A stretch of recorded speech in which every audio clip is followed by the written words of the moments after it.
Hello students, welcome back to my channel students versus study. So आज हम इस video में करने वाले हैं पोएटिक डिवाइसेस को, यानी कि हमारे जितने भी पोएटिक डिवाइसेस होते हैं उनमें से जो हमारे सिलेबस में हैं उनको तो हम अच्छे से कवर कर ही लेंगे। बच्चों की बहुत ज़्यादा डिमांड आ रही थी कि पोएटिक डिवाइसेस पे वीडियो बनाओ, सो इसलिए आज मैंने बायोलॉजी ना पढ़ाकर पोएटिक डिवाइसेस की वीडियो बनाई है। सो चलिए शुरू करते हैं। सबसे पहला जो हमारा पोएटिक डिवाइस है वो है हमारा एलिट्रेशन। अब एलिट्रेशन होता क्या है?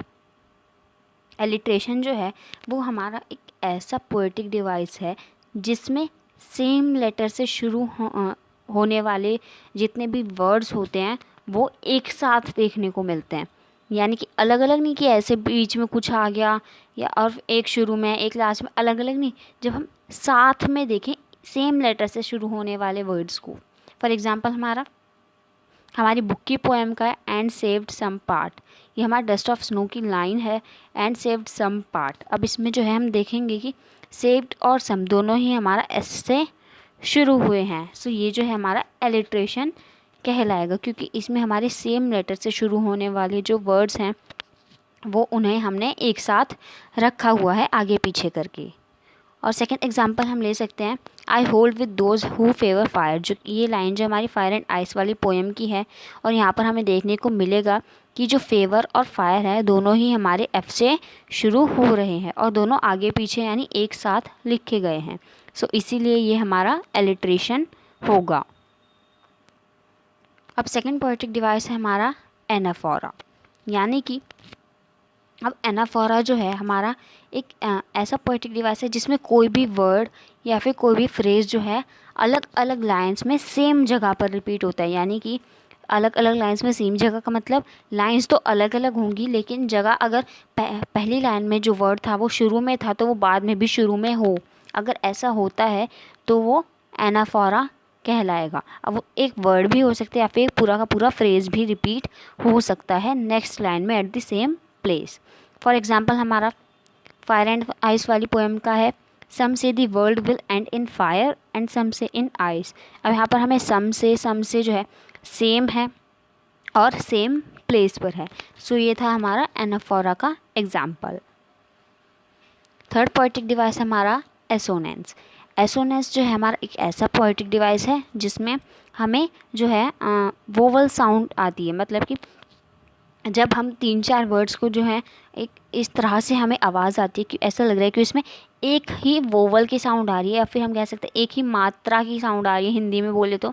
सो अगर ऐसी हमें साउंड आती है सिर्फ वोवल वाली, जो हमारे कॉन्सोनेंट है वो वाली नहीं, ए ई आई ओ यू जो हमारे वोवल होते हैं ना, जब हमें उनकी आवाज़ आती है सो वो हमारा कहलाता है एसोनेंस। अब ये हमारा एक डस्ट ऑफ स्नो वाली की ही लाइन है शुक डाउन ऑन मी। अब इसमें जो है हम देखेंगे ओ इसमें भी है, ओ इसमें भी है और ओ इसमें भी है। सो ये हमारा एसोनेंस होगा शुक डाउन ऑन मी। इसमें जो है हमें तीनों में ओ की आवाज़ आ रही है। सो ये था हमारा एसोनेंस। अब हम बात करते हैं हमारा कॉन्सोनेंस की। कॉन्सोनेंस में हमारे कॉन्सोनेंट आते हैं, यानी वोवल से जो बचे हुए हमारे लेटर्स होते हैं उनसे जब हमारी सेम साउंड की जो वो आते हैं, सेम साउंड आती है हमें, सो वो होता है हमारे कॉन्सोनेंट्स। इसका एग्जाम्पल होगा he stocks in his vivid stripes. अब हम यहाँ पर देखेंगे कि स्टॉक्स और स्ट्राइप्स एक ही लेटर से शुरू हुए हैं, इसीलिए ये हमारा होगा कॉन्सोनेंट्स में। नेक्स्ट इज़ हमारा इमेजरी।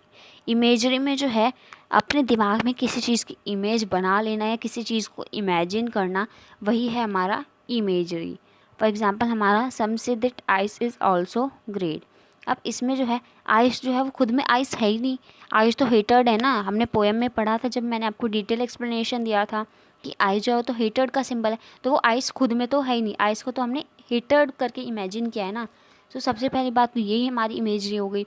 और फिर हम इमेजिन कर रहे हैं कि जो आइस है यानी कि जो हमारा हेटेड है वो कर सकता है, इमेजिन कर रहे हैं, अभी हुआ कुछ नहीं है, हम सिर्फ इमेजिन कर रहे हैं कि ऐसा हो सकता है कि जो आइस है यानी कि जो हमारा हेटेड है वो दुनिया का विनाश करे। Next metaphor. अब जो हमारा मेटाफॉर है उसमें ऐसा होता है, ये सिमिली और मेटाफॉर हमें एक जैसे लगते हैं लेकिन होते नहीं है, क्योंकि सिमिली में हम जो हैं एज और लाइक करके दो चीज़ों को कंपेयर करते हैं, लेकिन अगर हम वहीं बात करें मेटाफॉर की, सो उसमें हम कंपेयर तो करते हैं, कंपैरिजन तो हमारा होता ही होता है, लेकिन उसमें हमारा एज या लाइक का यूज़ नहीं होता है। फॉर एग्ज़ाम्पल हमारा a tiger in the zoo वाले की लाइन है, on pads of velvet quite. Pads यानी उसके पाँव को कहा है कि जो उसके पाँव है वो वेलवेट जैसे हैं।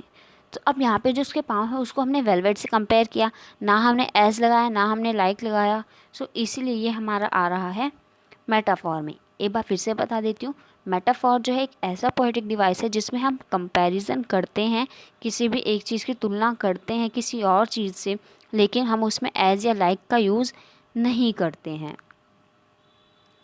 आ गया अब हमारा सिमिली भी। सिमिली मैंने आपको जैसे कि बताया कंपैरिजन वहाँ पे भी होता है, लेकिन एज और लाइक का यूज़ होता है। मेटाफॉर में एज और लाइक का यूज़ नहीं होता है। वहीं सिमिली की बात करें तो एज और लाइक का यूज़ होता है। फॉर एग्ज़ाम्पल हमारा जो हम बचपन में पोएम पढ़ते हैं ना, ट्विंकल ट्विंकल लिटिल स्टार, वैसे ही अब वो हमारे स्टार से रिलेटेड पोएम है और उसकी लास्ट लाइन है like a diamond in the sky. अब यहाँ पर देखो आप लाइक आ रहे हैं और स्टार्स को जो है हम डायमंड से कंपेयर कर रहे हैं कि जो हमारे स्टार्स हैं वो स्काई में एक डायमंड की तरह जो है चमचमा रहे हैं। सो ये हमारा एग्जांपल हो गया सिमिली का। नेक्स्ट इज़ हमारा ऑक्सीमोरॉन। ऑक्सीमोरॉन जो है हमारा ऐसा पोएटिक डिवाइस है जिसमें हम दो अपोजिट वर्ड्स को एक साथ जो है यूज़ करते हैं। फॉर एग्ज़ाम्पल हमारा इन हिज क्वाइट रेज, ये भी हमारी a tiger in the zoo वाले की लाइन है, in his quiet rage. Quiet का मतलब क्या होता है शांत, और रेज का मतलब होता है गुस्सा। गुस्सा और शांत दोनों ही अपोजिट वर्ड्स हैं और एक साथ यूज़ हुए हैं। सो ये हमारा ऑक्सीमोरॉन है। एक बार फिर से बता रही हूँ, ऑक्सीमोरॉन में हमारी जब दो अपोजिट्स वर्ड जो हैं एक साथ हमें देखने को मिलते हैं एक ही लाइन में, सो उसको हम बोलते हैं oxymoron. Next is personification. Personification जो है एक ऐसा पोएटिक डिवाइस है जिसमें हम जो है जो नॉन ह्यूमन ऑब्जेक्ट्स यानी कि जो नॉन लिविंग ऑब्जेक्ट्स हैं एक तरह से, उनमें जब हम ह्यूमन एक्शन से इमोशंस डालते हैं, सो उसी को हम बोलते हैं पर्सोनिफिकेशन। फॉर एग्जांपल हमारा जो फायर एंड आइस वाली पोएम है ना, उसमें आप देखो फायर एंड आइस दोनों ही नॉन लिविंग थिंग्स है, लेकिन लेकिन लेकिन हम उसमें जो है ह्यूमन एक्शंस और इमोशंस को डाल रहे हैं। कैसे? फायर को हमने डिज़ायर से कंपेयर किया था ना, और आइस को हेटर्ड से, सो उनको सिंबलाइज कर रहे हैं वो, लेकिन असल में फायर और आइस खुद का अस्तित्व है ही नहीं है ना उस पोएम में। बात तो यहाँ पे डिज़ायर और हेटर्ड की हो रही है। सो इस वजह से हम यहाँ पर जो है फायर एंड आइस को जो है अच्छे से पर्सोनीफाई कर रहे हैं। एक नॉन ह्यूमन ऑब्जेक्ट को जो है हम ह्यूमन एक्शन और इमोशन डाल के जो है यूज़ कर रहे हैं। So that's our personification. Next poetic device is our repetition. Repetition का मतलब होता है कि जब हम सेम वर्ड को जो है अलग अलग लाइंस में यूज़ करते हैं, यानी कि अब उसमें जो हमारा मेटाफॉर था, शायद मेटाफॉर ही है, जिसमें हम जो हमारा रेपिटिशन ही हो रहा था लेकिन वो हमारा सेम प्लेस पर हो रहा था। सॉरी, मेटाफॉर नहीं, एनाफोरा था। हाँ, सो हमारा एनाफोरा में हमने देखा था कि रेपिटिशन हो रहा है, सेम वर्ड का हो रहा है और सेम फ्रेज़ का भी हो सकता है और सेम प्लेस पर होगा, लेकिन इसमें ऐसा नहीं है।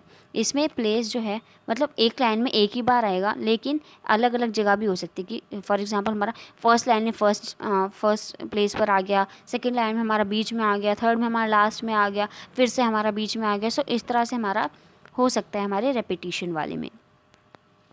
अब मैंने आपको बता दिया रेपिटिशन मतलब जब हम एक ही सेम वर्ड को जो है डिफरेंट लाइन में यूज़ करते हैं, या फिर अगर हम सेम लाइन में भी यूज़ कर दे तो हम उसको भी रेपिटिशन ही बोलेंगे।